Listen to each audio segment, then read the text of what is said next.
The United States has convinced Turkey to observe a 5-day ceasefire in Syria. Joining us live is visiting fellow at the US Studies Centre and Sky News contributor Bruce Wolpe. We have so much to get through. A tumultuous week once again. Yeah, so let's talk about this ceasefire. So they've got 5 days. What do you think is going to happen after that? It's made a very chaotic process, a little more orderly, but the conclusion has absolutely been set out. Turkey is going to occupy a large part of northern Syria.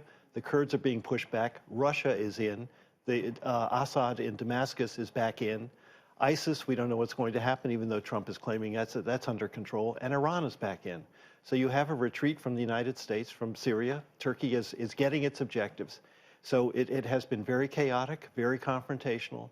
But a lot of people are looking at this and saying the United States suddenly changed its position, and they're wondering about longstanding American commitments to allies. And what happens. You mentioned it last week. It's an enormous change of position. And look, 5-day ceasefire, it all sounds nice and neat and tidy. But this morning we're running a story where mortars going off and there's smoke in one of the cities, at least one of the cities. And Erdogan was determined to create this safe zone in and occupy a large part of northern Syria. He's going to get his objective. He's going to push the Kurds, who he doesn't like at all, way back. He has refugees in southern Turkey that he wants to move into Syria. And so this is, for him, quite a victory. And for the United States, again, Trump has suffered enormously abroad, but also at home. Republicans, you had Mitt Romney on earlier, Republicans are very unhappy with what happened about this abandonment of an ally. So you mentioned the Kurds. We had hundreds and thousands of them displaced last week. We're seeing them possibly move south. What's going to happen to, well, the impact of the ISIS prisoners? That's the big unknown. Trump says, you know, they're 7,000 miles away, so it's their war. Guess what? Al-Qaeda was 7,000 miles away in 2001, and the war came to New York City and the Pentagon and an airplane over Pennsylvania. So people remember, and people are upset that Trump doesn't quite appreciate what could happen as a result of these actions. All right, there was a very interesting, I mean, there's been so many interesting things happening in the United States, but that particular meeting where Nancy Pelosi was on her feet and Donald Trump sent out a tweet saying that she was unhinged. Yes. And then Nancy Pelosi returns fire by putting it as her homepage on Twitter. And President Trump also put the image up, so it's sort of a Rorschach test as to where you stand. This meeting in the White House occurred right after there was a vote on the House floor rebuking the president for his decision-making on Turkey. And the White House said, come on over, let's get a briefing. It turned immediately confrontational. The president called Nancy Pelosi a third-rate politician or a third-grade politician, one of the two. She said, all roads from you lead to Putin. And the insults kept going back and forth. And at the end, she just stood up and she pointed her finger at him and says, Mr. President, this is wrong. And she left. So that image of the two of them across the cabinet table, looking at each other. The other interesting thing, the chairman of the Joint Chiefs of Staff was right next to the president. And she was the only female in the room as well. And she was the only female in the room, but she is one powerful female in the room. And the feeling among Democrats is she wins every confrontation with Trump. But Trump believes that he calls her crazy Nancy. He denigrates her, and with his base, he believes in a very strong position.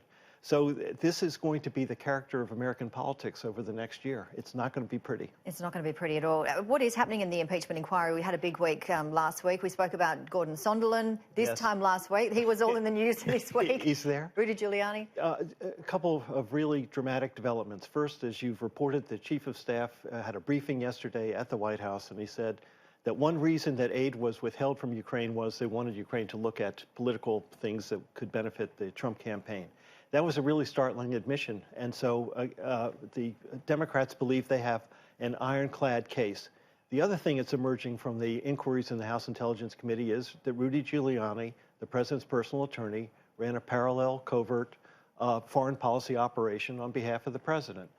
It's not seen as good governance, and that leads to other roads of inquiry. The bottom line, Democrats are absolutely convinced that they're on the right track on impeachment. This is going to happen. And even the Senate Republican leader conceded that it's going to happen because he briefed his senators as to what they're going to do when they have a trial in the Senate after the president is impeached by the House. So again, this side of Christmas, I believe there will be a vote in the House to impeach the president of the United States. The office of the president hasn't really been that cooperative. It hasn't, and that's another reason why. He says no one from the White House can testify. I'm not going to give you any documents. But here's Mick Mulvaney, the chief of staff, talking to the press about the very issues that the members of Congress want to ask about. That's what gets them so angry. So we're going to have another count of impeachment saying obstruction of Congress, and we're going to impeach you for that. So this is just like the photograph of the speaker and the president is going in all the wrong direction all the time. A very interesting fourth Democratic debate. I got to watch a little bit of it. Yes. Do you think there was a standout front runner? I mean, I know Elizabeth Warren was certainly ahead, but she came into it in a very strong position. And because of that, she was attacked by her Democratic rivals, and she didn't handle that very well. It seemed to me she was off balance. She was defensive. She has strong policies, strong views, but when the candidates challenged her, she looked a little unsteady. Joe Biden is still laboring under the mud that Trump has thrown. Some of it is sticking, and it doesn't look particularly good. So he looked a little defensive. And Bernie Sanders, he had support of three of the four squad. It looks like he's recovering from his heart attack, which is good. But you have to wonder whether he's capped out and whether how much more appeal he really has. So then you have to look at others. And I think the person to watch is Pete Buttigieg, who has a lot of money. He has a big organization in Iowa, and he could be a really surprise candidate in the Iowa primary in February. So he's out there, and he was very effective in taking on Elizabeth Warren. Let's get the Wolpe crystal ball out for a moment. Look, we're trying to unstitch this because it can be very convoluted. It can be very... It is convoluted. Yeah, it is, and it sometimes and people get sort of washed in all the talk. What's going to happen, in your view? What's going to happen to President Donald Trump? What's going to happen at next year's election? I believe that President Trump will be impeached, and I believe the Senate will not convict him. Then the question is, how damaged are you when that comes through? The key thing to watch is, is his base shaken at all by these developments? And the answer so far is no. They're with him, they're all in. And that's about 40 to 45% of the country. Then the question is, can he attract other people and be a uniter? And so far, he's been unable to do that.